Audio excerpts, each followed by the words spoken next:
You know, when I was a kid, dreaming about the amazing future that computers could bring, I never thought it would look like this. I snapped this photo online at Chipotle thinking, man, what has the world come to? You know, everyone's stuck in their phones all the time.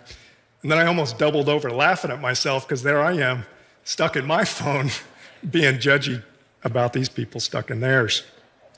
The truth is that we could all benefit from a little less screen time. And so how do we push back and create a healthier relationship to our technology? I've been trying to figure out what comes next. What's the technology that we want to be using? I spent 3 years funding deep tech at ARPA-E, and then I moved to Google X, Google's moonshot factory, before creating a spin-out called I/O. The last 10 years diligently, and some may say obsessively, trying to peek beyond the curve. What I think is next is that we need an entirely new kind of computer, one that speaks our language instead of forcing us to speak their language of swipes and clicks. A computer that we can talk to, and not in the way that you speak at Siri with loud robotic voice commands, but in the way that we talk with each other. So genuine, engaging conversation. So a new kind of natural language computing built on a new kind of compute hardware. So we've been building this new kind of computer in secret for 6 years now, and today is the first time that we're talking about it publicly. So this is a prototype audio computer, as we call them. And the first thing that you'll see is they don't have a screen. We've got perfectly good screens in our pockets, and we're hoping that we could leave them there, or even at home a little bit more often. So these are not just fancy-looking earbuds. They're an entire computer. And we think they're going to replace some of what we do with the visual computers that we're used to. We've created a new audio-based user interface, which relies on natural language as the input, and what we call auditory space as the output. And we're hoping that these innovations will help us create a new kind of relationship with computers where the I/O is more natural, more intuitive. So you can just talk, have a natural language conversation with all kinds of different powerful audio apps. So here's a really simple example. Hey, Q. Hi, Jason. How are you doing? Hey, I'm good. I'm doing the TED Talk right now. You got this, Jason. How can I support you? I don't know. You know, I'm nervous talking in front of this many people. Yeah, I know you don't like public speaking. How can I help? I guess I could use a little bit of encouragement. Do you want me to share a positive message from a loved one?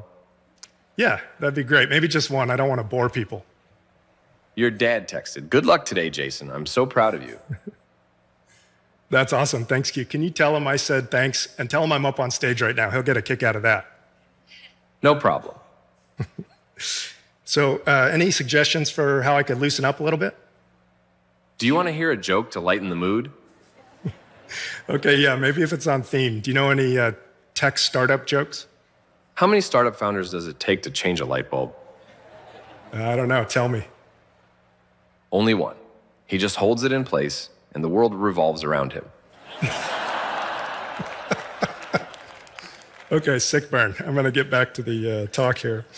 So you see the difference between those robotic voice commands and just a conversation? Natural language is just more natural. It's intuitive, it's better. So what makes this kind of conversation possible?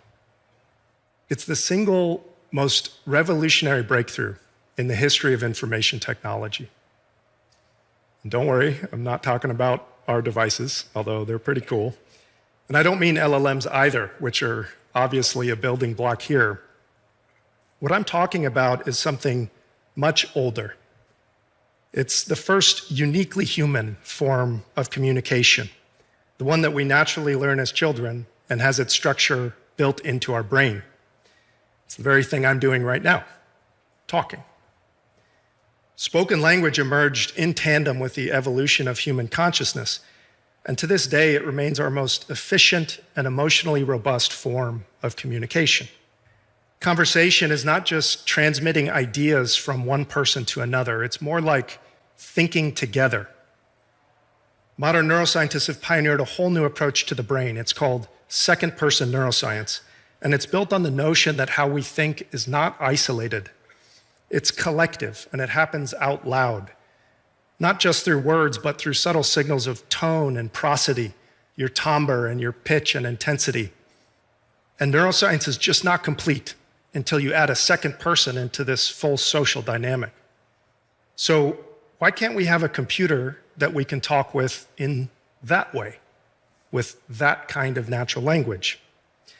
A computer that has superhuman processing speed, and it has access to the internet, and it's been trained on the entire written record of human thought, but engages with you like a person would, that understands your intention, and that taps into the superpower of human natural language understanding.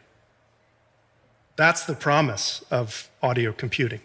So think about not just how it can replace many of the things that you do on your phone, but actually make them better. So take email, for example. We pull out our phones, we swipe, we scroll, we furiously type with our thumbs. Wouldn't it be better to just sit back with a cup of coffee and to be briefed in a conversation? Or search. Search is a big one. It's an incredible technology that made the world a radically better place. But with these audio computers, you can just talk out loud about anything that you want to know. It just feels so normal. So there's a big difference between giving a voice command to one of the big 5 voice assistants, which are these structured, predefined, choose-your-own-adventure dialogue models that we all have to learn, and I'm sure have all felt that frustration, and just having a real conversation. These natural language applications can get to know you in the same way that we get to know each other. They build context about our lives just through us talking over time. So later, take out your phone, look at all those apps, all those candy-colored icons, and think about how could you accomplish the same thing, but through conversation? Or how could you make it better? You won't be able to do Instagram or TikTok, those apps whose content is mostly visual, but wouldn't it be better to spend a little bit less time in those apps? Or just to need your screen a little bit less? So our goal is to be heads up and hands free for a little bit more of the day. Just get back into the world.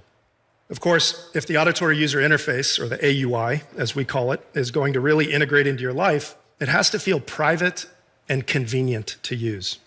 So that's why we built it as an all-day wearable for the ear. But your ears are for hearing, first and foremost. And so if you're going to wear a computer on them all day, we can't mess that up. In fact, we should probably make that better too. So these audio computers, over the last 6 grueling years of R&D, became a sort of mixed reality device. It's like the Apple Vision Pro, but for audio, where we can pass through and we can modify your ambient acoustics, giving you an unprecedented control over your personal soundscape. In order to do mixed audio reality, we sort of had to hack the auditory system to be able to display sound in ultra-high fidelity spatially, as if it's all around you. So there's this whole field of research. It's called psychoacoustics, which we've bled on for years. We built this giant audio structure. It's a dome with 128 custom speakers coming from all directions, so we could create virtual soundscapes. It's sort of like the Star Trek holodeck, but for audio. And if you're standing in the middle of this and you close your eyes, we can transport you auditorily to anywhere that we want. So we can render a virtual football game and you feel the energy. Or we can make it sound like you're in the middle of a bustling city street. And if you're me, you feel the anxiety. Or standing on a beach with the crashing waves and you feel the peace. And so it's super cool. I wish everyone could be inside there. Then we ran countless experiments to figure out all the complicated ways that your brain positions sounds in space. Also, we could reverse engineer those neural algorithms and code them into our software. So our goal has been to create this experience, but right here. Us psychoacousticians call this virtual auditory space to distinguish from our real auditory space, which is, the sounds that are all around us. And this is what's necessary to create a compelling mixed audio reality device. So it's actually impossible to demonstrate this experience until you hear it with your ears yourself. But to give you an idea, we have tried to simulate it for you. So imagine that you're sitting in a noisy restaurant and you're having trouble hearing your friends across the table.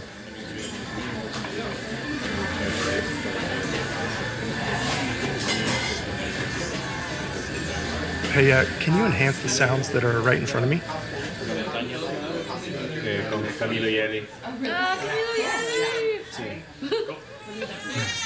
And can you turn that baby down? That's better. And I'm still having a little trouble hearing Pedro. Can you isolate Pedro for me? Y después manejamos al That's lago perfect. que estaba And arriba de la my montaña, Spanish is a little rusty. Can I hear que Pedro, fue but in muy lindo English? también. And at the end of the trip, we came back to the city to visit the historic center. where Michelle, all the close all churches programs? are, Oh, it's so much worse. Okay. That's pretty cool, right? That's pretty cool. So what you just heard was a beamforming app, a computational auditory scene analysis app, a machine learning denoising app, an AI transcription and translation and text-to-speech with style transfer app. The point is that all those audio transformations are done by software. So we think the possibilities for these audio computers are pretty much endless, and we can't wait to see what the world's developers are going to do here. Like, imagine an education app that knows your personal learning style and can teach you with the quality of a world-class professor on call anytime. Or like a fitness coach you can summon all day about your diet and exercise, who can also motivate you through conversation and even gamify your workout with some auditory cues. Or, hey, Kay? Hi, Jason. What's up? Hey, if you were going to make an audio app, it could be anything. What would it be? How about a whoopee cushion that plays a fart sound whenever you sit down? Hey, Kay, if you were going to make an audio app that didn't have anything to do with farts, what would it be? Maybe an app that generates personalized soundscapes for relaxation and focus. That's much better. All right, it looks like we still have a little fine-tuning to do here. So the point is, imagination is the only limit to what you can do here. Our goal is not just to create the world's first audio computer, it's to create a truly intuitive computing experience where we're not monetizing your attention or making you captive to a new kind of device, but instead interfacing machines with us in the way that we were born to. So I think it's time for a computer that speaks our language. Thank you.